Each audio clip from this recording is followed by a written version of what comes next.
We've got new Switch sales figures, we've got huge updates for some games, including the release of the new Pokemon Scarlet and Violet, so let's jump into it. All right, welcome back to Switch News, my weekly Switch News series, providing there's enough news for me to want to cover. But yeah, it's pretty much a weekly series, so if you want all things Switch, make sure you're here at 128KB, go down there and subscribe and like this video and share it around. Let's crack on. So Nintendo's latest financial report shows the Switch has now sold more than 114.33 million units.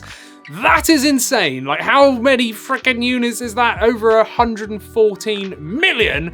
And that means it's well on its way to overtaking the Game Boy sales, which reached 118.69 million, which is absolutely insane. And of course, the DS is still king, which sold 154.02 million units. Do you really think the Switch is going to make it that high to take the crown of the best Nintendo selling console ever? I don't know if it's going to reach that DS sales figure, but I definitely think it's going to surpass, well, yeah, it's going to, isn't it? It's going to surpass the Game Boy, yes.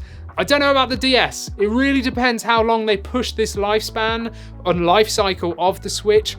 I personally hope we get new hardware before then, maybe with the Switch title, which will then push it past that DS mark. But yeah, I don't know. I'm hoping still that we get some sort of, I nearly said DS, some sort of Switch revision within the next sort of 12 to 24 months. I hope. Next up, Kirby and the Forgotten Land is now the king of all Kirby games.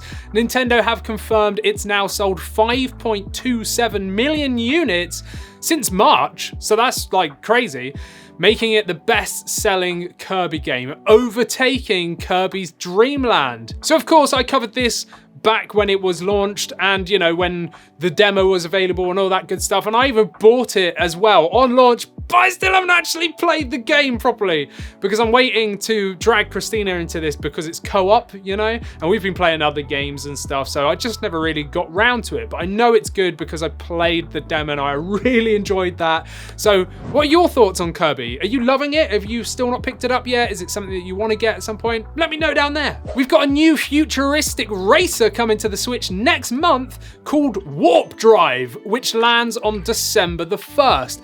Now this is a cell-shaded racer with upgrade options, there's loads of cosmetic stuff that you can do, there's hidden routes, and even weapons like homing missiles and bombs. Now you all know I'm a huge F-Zero fanboy, I love F-Zero, I want new F-Zero, or at least port over the GX like version. Come on, what are you doing? But anyway, I still don't think we're really going to see anything F-Zero, so the closest thing we're going to get is like third-party games like this that are kind of inspired.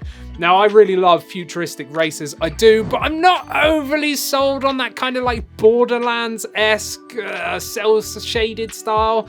It's not really my thing, but it does look quite fun. So I thought I'd let you know about it. Let me know what your thoughts are down there. Now, you probably all know I've been absolutely loving Sonic Frontiers, which launched very, very recently. I've covered it loads on the channel. I did Switch OLED handheld gameplay. I did a live stream, and I've even done a video called Does Sonic Frontiers on Switch Suck?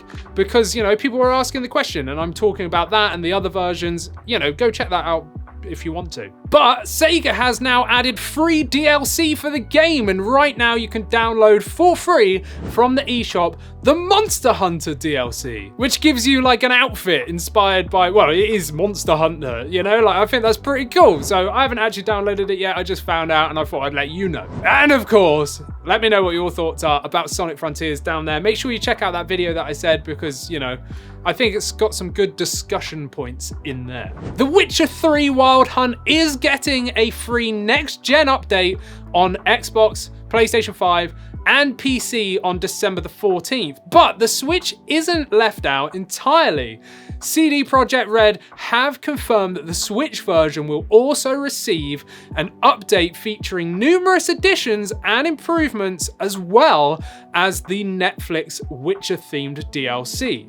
They've stated further details, including release date, will be announced soon. So I was only expecting the Netflix DLC, but specifically, they say numerous additions and improvements. So let's hope they've revisited the Switch version and really, optimized it, because it's still an amazing feat that The Witcher 3 Wild Hunt is even on the Switch. I own it, and it blows my mind to this day.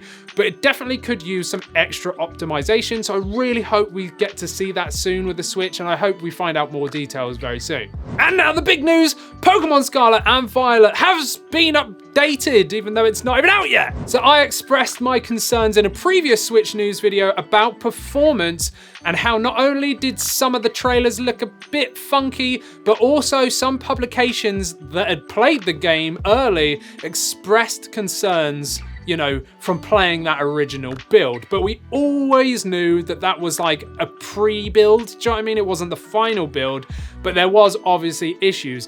But it seems that there is a new update that may have fixed some of that, which is update version 1.0.1.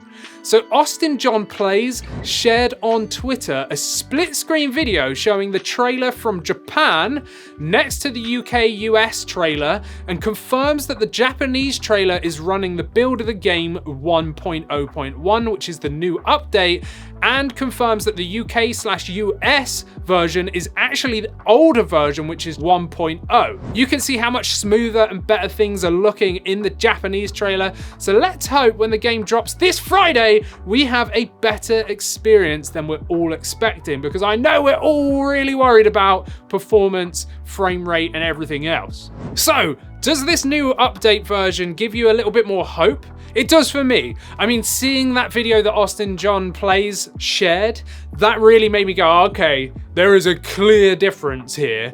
There is definitely, you can see it. You just can't deny that. So I'm really hoping, fingers crossed, that the actual game when it gets launched is a lot smoother, because it just looked a little bit dodgy before. And I don't know, hopefully this sorts it all out. We'll find out on Friday, and obviously I'll be covering the game on the channel, so make sure you go down there and subscribe. And whilst you're here, if you want to see something else, why don't you check out this video of me talking to AJ from our PlayStation channel, 128KB News, and trying to convince him to play Pokemon because he's never played it before.